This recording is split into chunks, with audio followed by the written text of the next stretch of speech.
Hey, what's up guys? It's Andrew Santalski. I'm making you another UFC prediction video. This time UFC Fight Night, Aspinall versus Tybura. This event goes down today, starts in 1 hour. Starts at noon today. It's going down from London.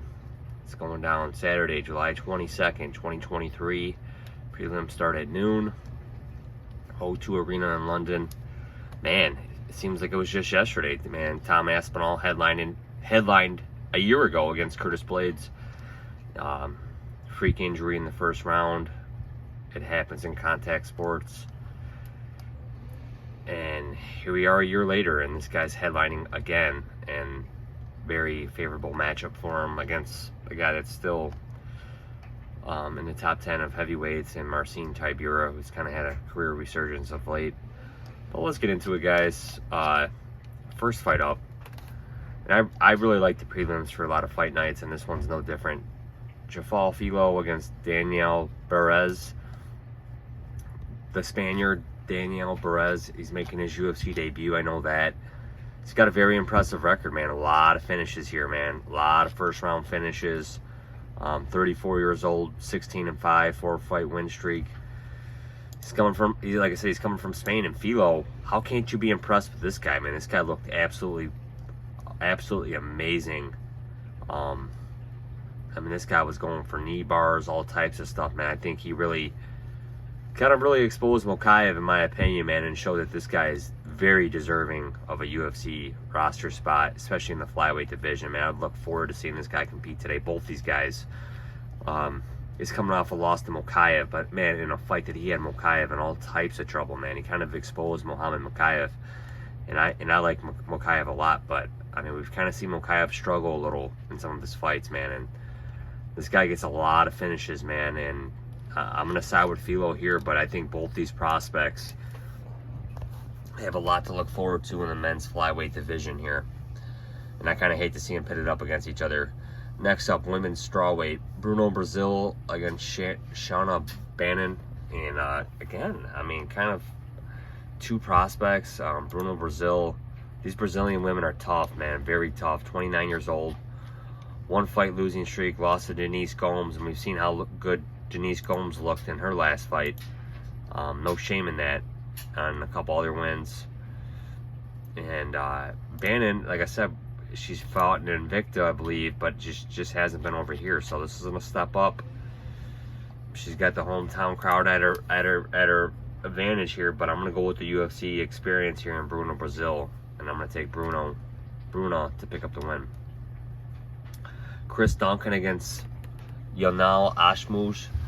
I'm telling you, man, I'm not very impressed with Duncan. I was not impressed with that performance his last time out. Just not really impressed with the guy, but this Yonel guy, man. This guy will lull you to sleep. Do not be fooled by this cat, man. He absolutely destroyed Sam Patterson, and that seemed like so long ago too. That was in March. Here we are 4 months later, and man, this guy, watch out, because I think he's really going to put Duncan to sleep here. Ketlin Vieira against Pani Kinazad. Good fight. You know, two females that the UFC has tried to boost numerous times in their UFC careers. I'm going to go with Vieira here, but again, nothing will surprise me, man. Brian Barberena stepping up to middleweight to fight Makhmud Muradov. I don't know, you know, what the mindset behind the UFC making this fight is. I'm trying to like figure it out. This guy's on a 2-fight skid. They fed him a lot of cans when he made his debut.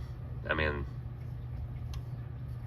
I just don't know what to really think here, man. I mean, the loser's definitely parting ways.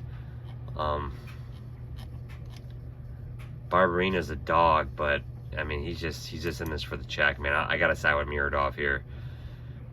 Mick Parkin against Jamal Puig. I wasn't impressed with Puig in his last fight. I know it seemed like a while ago against Josh Parisian. I just wasn't impressed. He's got some wins here. Like I said, he trains with Joe Stevenson. I don't know how high the UFC is really on this guy. They're giving him an English guy here in Mick Parkin. I'm going to side with Mick Parkin. Mark Diakase against Joel Alvarez. Just not high in Diakase, man. I think Alvarez is an absolute specimen. especially for this weight class, man. This guy's good with his boxing. He's good with his submissions. I'm gonna side with Joel Alvarez here, possibly to pick up a submission, or I mean, like I said, I could see a knockout too, but I'm just not high on Diakese, man, at all. Danny Roberts against Johnny Parsons. Not high on Roberts here. We haven't seen Parsons fight in a long time. I'm gonna side with Johnny Parsons, just because I just think that he's got a little bit of a brighter future outlook. Danny Roberts, give him credit, man. He's held on to his UFC roster spot for a long time. But I'm gonna side with Johnny Parsons. Davey Grant against Daniel Marcos. Davey Grant's another one that's had a very impressive UFC run. I mean, it looked like it was over numerous times before. He had a lot of hype when he first came in, but you know, again, this guy, you know, he's stayed very active the last few years. I really give the guy credit, because I thought the guy was, you know, kind of dead in the water at some points in his UFC career, man, but he's really picked up some nice wins. But I think he's starting to show signs of fatigue, and you know, he's kind of pressed out at the top where he's at. So I am going to side with Daniel Marcos to pick up the win here. Lerone Murphy against Josh Kulabau. Kulabau coming off a very impressive win over Melsick Bagdasharian in his last fight. Lerone Murphy, I think the guy's pretty good, man. Don't think he won his last fight against Gabriel Santos, but Santos is Santos just lost again, but I mean, Santos put on a heck of a performance against Murphy. I'm going to side with Murphy here. Jai Herbert against Farah Ziam. Herbert's the underdog. He did kind of impress me a little bit in his last fight. Just kind of the way he fought Ludovic Klein. I was, you know, impressed that, you know, he didn't get knocked out. He put on a good fight. Probably won the fight. But Ziam, this guy's got a better ground game. I don't know, but something tells me there could be an upset here. I do like Ziam. Don't like him as this big of a favorite. I do like the fact that Ziam is more well-rounded. He's got great length, just like Herbert does. You know, Herbert stops these takedowns and keeps his fight standing. I mean, this could be his fight, man. I'm gonna side with Ziam here, but I wouldn't bet it just for the fact that, you know, Ziam's a great underdog, great as a pick and whatnot. But this fight just has me just, you know, like I said, man, I don't think Herbert's as bad as we think he is, and he's not as good as other people think you know what I'm saying? So Andre Muniz against Paul Craig. Maybe Paul Craig won't look that bad at middleweight. Who knows? I mean, you know, I'm gonna side with Muniz here, but Muniz is coming off a loss to Brendan Allen that he was a big favorite in. But I'm gonna side with Muniz here. He's the more natural at this weight class. I mean, I thought Paul Craig was a good size for 205. But we'll see how he does here, man. Props to the guy for trying it out at least. But I'm going to side with Muniz. But, again, this is a fight that I just cannot... You cannot doubt Paul Craig in these fights, man. Plain and simple. Nathaniel Wood against Filho. I'm just not a big Filho guy at this point anymore in his career. He's a credit, like I said, credit to the guy. He's been on the UFC roster for a long time. Probably spanning back a decade easily.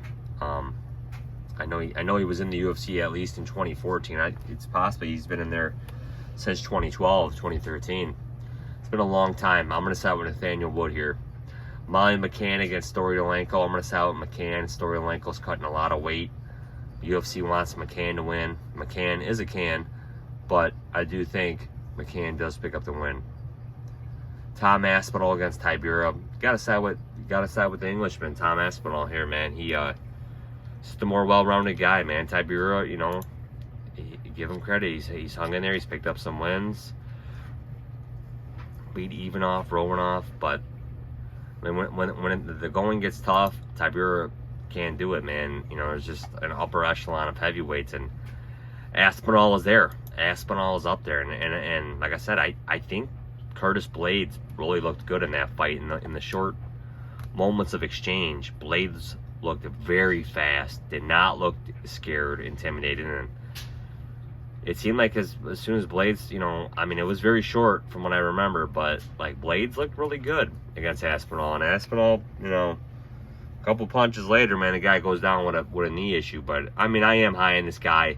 The UFC needs a guy like this because Tom Aspinall is a marketable guy. English heavyweight, very rare, very rare. I mean, you know, heavyweight prospects, there's a few of them right now, and that's good. The UFC's doing the right thing and getting this guy attention. This guy can sell tickets.